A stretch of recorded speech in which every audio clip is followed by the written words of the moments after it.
Parcours le Monde fait son podcast.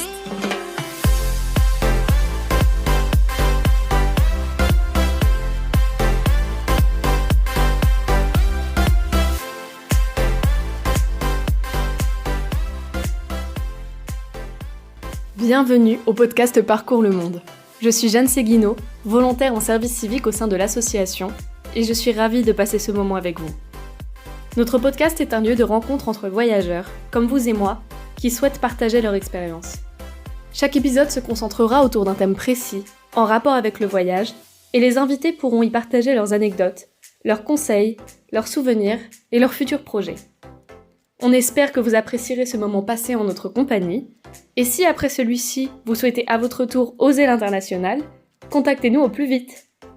On vous conseille également de nous suivre sur les réseaux sociaux, Instagram, Twitter et Facebook, à Parcours le Monde Île-de-France, pour ne rien manquer des futures sorties de podcasts et des différents projets en cours.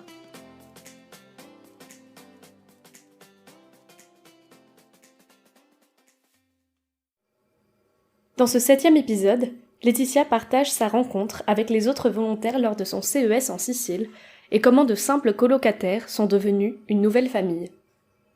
Bienvenue Laetitia. Merci. Est-ce que tu vas bien ? Je vais très bien, merci. Et toi ? Ça va. Merci beaucoup de participer à notre podcast. C'est le 7e épisode du podcast et aujourd'hui notre thème du coup c'est les rencontres et les amitiés qui peuvent se former pendant un volontariat CES comme toi t'as pu faire, donc à l'étranger, en Europe. Ouais. Est-ce que du coup tu peux commencer par te présenter, raconter un peu ce que tu fais en ce moment, qui tu es, et ensuite nous parler des projets que t'as pu faire grâce à Parcours le Monde. D'accord. Donc, moi, je m'appelle Laetitia Mario, j'ai 28 ans et je suis en création d'entreprise. Donc, mon métier de base est la pâtisserie et le travail du chocolat, donc chocolatière, pâtissière. Et oui, je travaille sur le projet de créer ma propre chocolaterie-pâtisserie. Ok. Quelles expériences t'as pu avoir à l'étranger, à l'international, dans le passé ? Alors, dans le passé, j'ai justement fait un stage de perfectionnement en pâtisserie à Montréal. Pendant combien de temps ? Pendant 6 mois. D'accord. Ça t'a plu ? Ça m'a plu énormément. Okay. Je suis revenue avec justement une autre vision du monde de l'entreprise. Et on m'a proposé de faire une formation en entrepreneuriat. Et je me suis tout de suite vue... c'est devenu véritablement un projet pour moi de créer mon entreprise. Et une évidence. Et la crise du Covid est arrivée. Okay. Et je me suis dit créer une entreprise alors que la crise venait de commencer, on venait de sortir du premier confinement. Je me voyais très très mal commencer comme ça. Donc repartir à l'étranger, c'est devenu une idée. Et justement, grâce à Parcours le Monde, j'ai eu l'occasion de partir en service de volontariat européen pendant 10 mois en Sicile. Je suis rentrée il y a 3 mois, 4 mois maintenant. Ok, trop bien. Donc on va parler de ton expérience en Sicile plus précisément, parce que là on parle vraiment du volontariat. Un volontariat c'est quand même spécifique pour rencontrer des gens parce que t'es en colocation avec d'autres volontaires. Exact. Donc toi déjà, est-ce que tu peux un peu nous parler des volontaires qui étaient là et combien il y en avait, qui ils étaient, qu'est-ce qu'ils faisaient eux en Sicile ? Alors on était 10 volontaires dans l'association. On était 3 Français, 2 Françaises et 1 Français. Il y avait une Espagnole, 2 Allemandes, 2 Estoniens, un garçon et une fille, et un Lituanien. Est-ce qu'il y en avait qui se connaissaient avant de venir ? Non. Ok. Personne ne se connaissait, on était 8 sur le même projet, et 2 autres qui étaient sur un autre projet. C'était quoi comme projet ? C'était un projet autour de la culture de la cuisine. Nous, on avait également le projet de faire une étude sur les implications de la violence au niveau social et environnemental. Mm-hmm. Et que ce soit leur projet ou le nôtre, il a été un peu freiné par le Covid. Mm-hmm.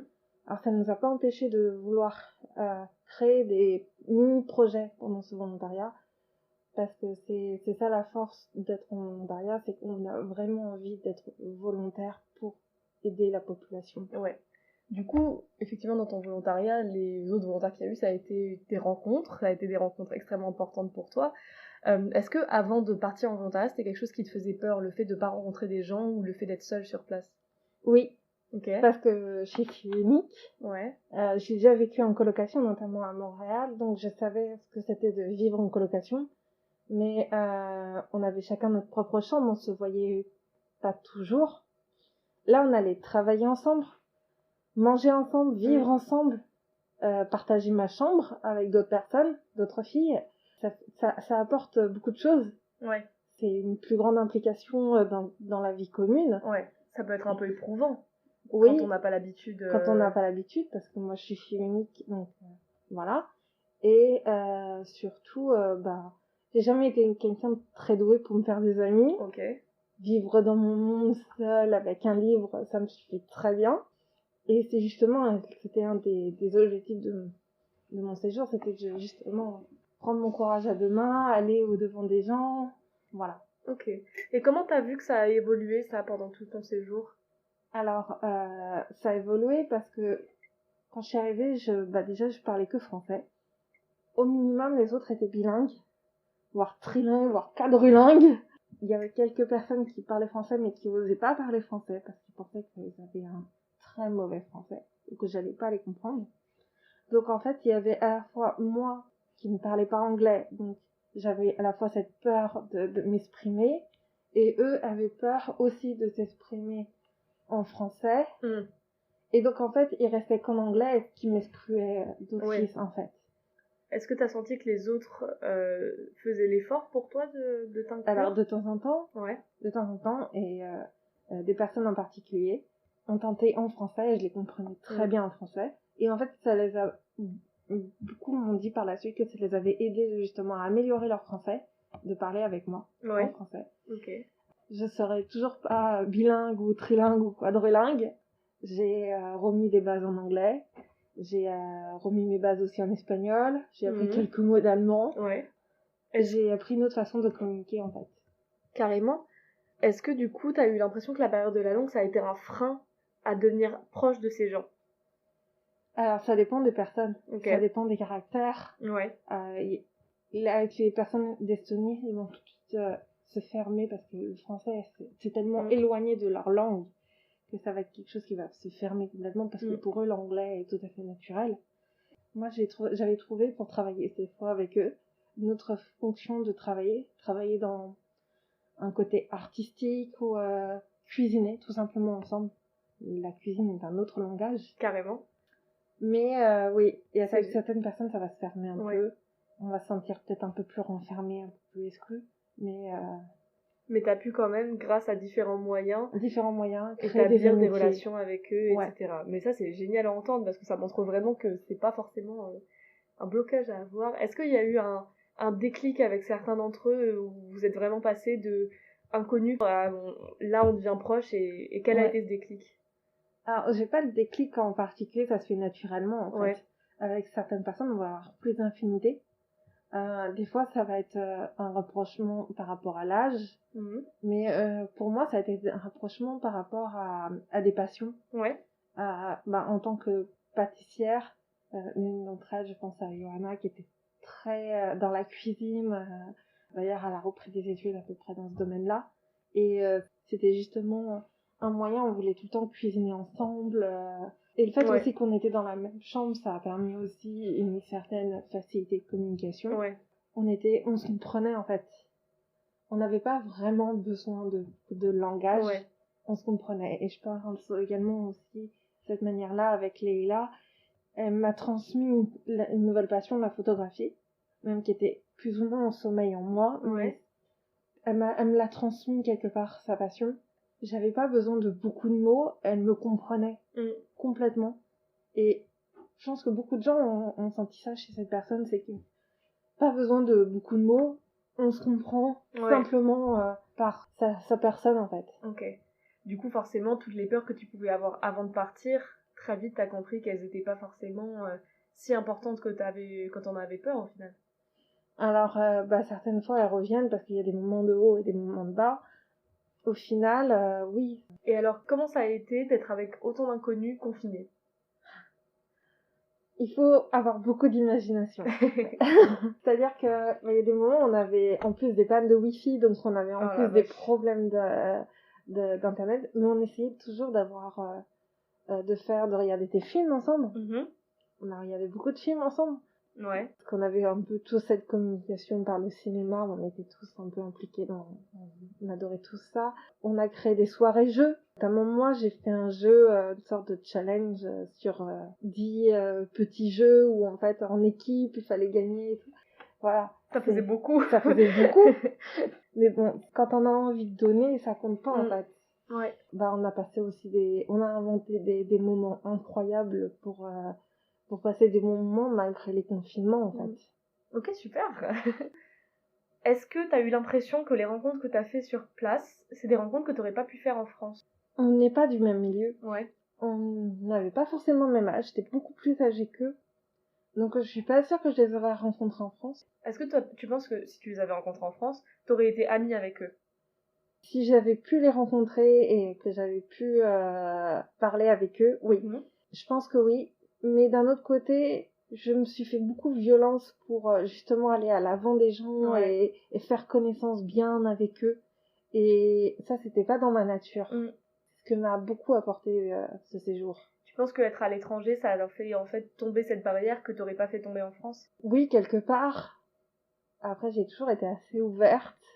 Mais c'est dû à moi de pas savoir communiquer beaucoup avec les gens. Et c'est vrai que ce voyage, étant donné qu'on était confinés ensemble, on n'avait pas le choix de parler ensemble, on n'avait pas le choix. Vous aviez pas le choix de partager des choses ensemble de toute manière. Voilà, de toute manière, oui. Pour le bien de tout le monde, donc voilà. Ça a été quoi tes meilleurs souvenirs avec eux? Dans le top de mes souvenirs, il y a notamment avec Leïla quand on a visité une sorte de parlement de Sicile, ensemble, toutes les deux, où on n'avait pas voulu aller avec les autres pour simplement lézarder à la plage. Donc on a pris un moment pour visiter un monument historique et de simplement partager un moment entre deux passionnés de photographie dans un des plus beaux lieux de la Sicile. C'était juste incroyable. Encore une fois, ça c'est une autre communication du coup, puisque vous communiquiez par la photo, vous partagiez ça en fait, vous aviez pas besoin de communiquer avec les mots à ce Comment moment-là. Ça s'appelle cet animal en français? Comment vous appelez ça? Ah, et toi, comment vous le dites en espagnol? C'est des choses qui... c'est un échange en fait. Avec Johanna, j'ai passé aussi beaucoup de moments parce que quand on était à Catania, on s'est un peu retiré aussi des autres pour visiter un maximum de choses aussi. Et on a visité Syracuse et Taormina ensemble. Ça a été 2 moments de partage, tout simplement. Il y avait plus rien autour, il y avait juste nous deux amis qui... Trop bien. 2 amis, et je crois que le top 3, ce fut mon anniversaire. Ah ouais? Me réveiller avec la porte placardée de ballons, une table d'anniversaire au petit déjeuner, un plateau de croissants qui t'attend au petit déjeuner. Trop mignon. Une journée entièrement consacrée à toi et une surprise, une petite soirée le soir où on a fait venir des gens de l'extérieur. Trop bien. C'est un moment trop mignon. Oh là là, qui est vraiment trop dans chouette. mon top. Ça devait être trop beau, et puis de se rendre compte que du coup les amitiés que t'as créées là-bas, c'était des amitiés vraies, et que c'était pas uniquement des colocataires. Savoir que l'un d'entre eux, qui est Oliver, qui vient d'Estonie, donc on n'a quasiment aucune langue en commun, a cherché sur internet un livre sur la photographie en français, assez simple, adapté à mon trouble, la dyslexie. C'est incroyable. Il l'a cherché, ça faisait presque 2 mois qu'il l'avait pour me l'offrir à mon anniversaire, quoi. C'est un geste, mais d'une amitié incroyable. Trop beau comme relation à créer avec des gens, parce que je pense que ce côté temporaire aussi, le fait que vous n'allez pas être connectés pour toujours, ça rend en fait l'amitié plus intense, ça fait que vous avez envie de partager le plus possible. Et le fait que le Covid nous a aussi appris à saisir le moment de l'instant présent. Alors après, tous les volontariats ne sont pas dans un cadre où tu vis avec beaucoup de volontaires. Il y a des fois tu vis avec un autre volontaire, une seule autre volontaire. Il y a des fois ça se passe mal, des fois on connecte pas forcément avec les gens. Toi, est-ce que du coup, tu as eu cette stratégie un peu d'aussi rencontrer des gens hors de ta coloc, hors des autres volontaires? Et comment t'as fait et qui? Et là, tu peux aussi peut-être parler de Montréal, par exemple. Comment tu faisais pour rencontrer des gens sur place? À Montréal, j'ai rencontré des gens surtout via ma colocation. C'était une autre Française, des amis à elle venaient, ce qui favorisait aussi les rencontres. Aussi, à la fois, je vivais un peu dans un cercle fermé, c'est que j'avais pas encore cette démarche de vraiment venir à l'avant des gens. J'étais assez libre d'être justement sur moi, la liberté de faire tout ce que je veux parce que je suis toute seule. Voilà. Et que j'avais pas forcément en Sicile parce que dû au confinement on peut pas beaucoup partir, sortir. Aussi géographiquement on avait quasiment aucun transport pour sortir de la ville. Ça permet de réfléchir à un plan plus longtemps pour pouvoir voyager. Et l'association avait mis en place des ateliers, beaucoup avec la communauté locale. Et parmi ces ateliers, donc moi je donnais des cours de français. À une de mon premier cours de français, une jeune femme s'est présentée à moi, Laura. Salut, bonjour, comment tu vas? Ton cours de français a l'air super intéressant. J'espère pouvoir revenir quotidiennement. Tu connais déjà mes sœurs, ma sœur Paola est mentor, ma petite sœur Nadia vous donne des cours d'italien. Moi, je suis fascinée par le français. Est-ce que on peut échanger sur le français? Tu connais peut-être des films, des choses, voilà. Et c'est devenu une amie complètement. Si on avait besoin de quelque chose, je la contactais facilement. En fait, c'était même plus que mon mentor, en fait. Pour moi, c'était vraiment une amie. Tu es pâtissière, il y a une pâtisserie traditionnelle qu'on fait à ce moment de l'année, on t'invite à la maison, et là j'arrive chez elle, la maman qui m'accueille, le père aussi, ses sœurs, oh il y a un orage dehors, vous allez rester manger, ça s'est fait traditionnellement, c'est une amitié incroyable en fait. Et le moment le plus dingue de cette amitié, c'est quand elle m'a envoyé un message, elle avait fait un entretien d'embauche et elle avait dû faire une partie en français et où elle me remerciait de l'avoir pris confiance en elle pour le français. Et oula, j'étais heureuse parce que je me suis sentie, voilà, j'ai été utile à quelqu'un. Les rencontres, c'est vraiment du partage et le fait que toi tu lui aies partagé ça et que toi elle t'ait partagé autant en retour, elle et sa famille. Sa famille, elle nous a fait intervenir dans son association féministe. Moi, elle m'a vraiment inclus vraiment dans la communauté locale. Ça m'a permis de rencontrer d'autres personnes, d'autres Italiens. D'accord. C'est trop bien pour toi, en tout cas, que t'aies aussi pu avoir ces autres personnes, en fait, autour de toi. Et ça montre vraiment que t'as construit ta toile. Est-ce que, avant de partir, tu pensais que t'en aurais été capable? Non, je pense pas. Ok. Est-ce qu'aujourd'hui, tu penses que tu serais capable de le refaire? Oui. Après, ça dépend aussi des personnes qui ont intervenu. Mais oui, tout comme je suis sûre à 90% que je vais les revoir. Comment vous restez en contact? Par message, que ce soit les réseaux sociaux, Instagram, WhatsApp, ça fonctionne très bien. Est-ce que ça te manque aujourd'hui, cet esprit de colocation, de communauté? Oui, parce qu'en fait, on s'était construit une famille, une famille un peu étrange, tous dans notre pays. On n'avait pas tous les mêmes références. Cet esprit de famille me manque, quoi. Est-ce que tu peux me dire un peu ce que ça a changé avec ton rapport aux gens en France? J'ose beaucoup plus. Il y a quelques jours, j'ai participé à un événement. Et en fait, à la dernière minute, on a eu l'occasion de... si vous voulez dire quelque chose, vous pouvez intervenir. Et j'ai décidé d'intervenir devant tout le monde. Donc, intervenir devant 50 personnes et parler de moi. Même 2 minutes, ça reste quand même impressionnant. C'est énorme. C'est impressionnant, sachant que pour moi, rester au fond de la salle, caché, ça me va très bien. Et en fait, c'est là où j'ai compris que oui, ça m'a aidé à aller à l'avant des gens et à m'exprimer beaucoup mieux, en fait. Qu'est-ce que tu dirais à quelqu'un qui, avant de partir en volontariat, hésite parce que oui, mais si je rencontre personne, comment je pars tout seul, si je m'entends pas avec les gens, etc. Comment je fais pour être en coloc alors que j'ai jamais été en coloc, ce genre de choses. En fait, il faut apprendre c'est pas apprendre à communiquer, c'est que en fait, il faut laisser les choses se faire naturellement. Et il y a forcément des gens qui seront pas d'accord avec toi, mais prendre un peu sur soi et se laisser ouvrir aux autres. Et en fait, les autres vont t'apprendre beaucoup plus, même beaucoup plus sur toi-même que tu le penses. Ouais. Et c'est une expérience incroyable et tu peux créer des amitiés de dingue, en fait. Parfait. Et ben merci beaucoup. Mais de rien. Merci infiniment d'avoir écouté cet épisode. On espère qu'il vous a plu et que vous aurez envie d'écouter le prochain, dans lequel Mathilde explique comment elle a pris son indépendance grâce au voyage. N'hésitez pas à nous partager votre avis sur cet épisode via les réseaux sociaux ou votre plateforme d'écoute. Si, comme Laetitia, vous avez à votre tour envie de vous lancer vers l'étranger, Parcours le Monde vous facilite la tâche. Rendez-vous sur notre site internet Parcours le Monde Île-de-France, dans la rubrique Agenda, pour s'inscrire à notre prochaine réunion d'information collective afin de nous rencontrer et de découvrir les 1001 façons de voyager. À bientôt avec Parcours le Monde!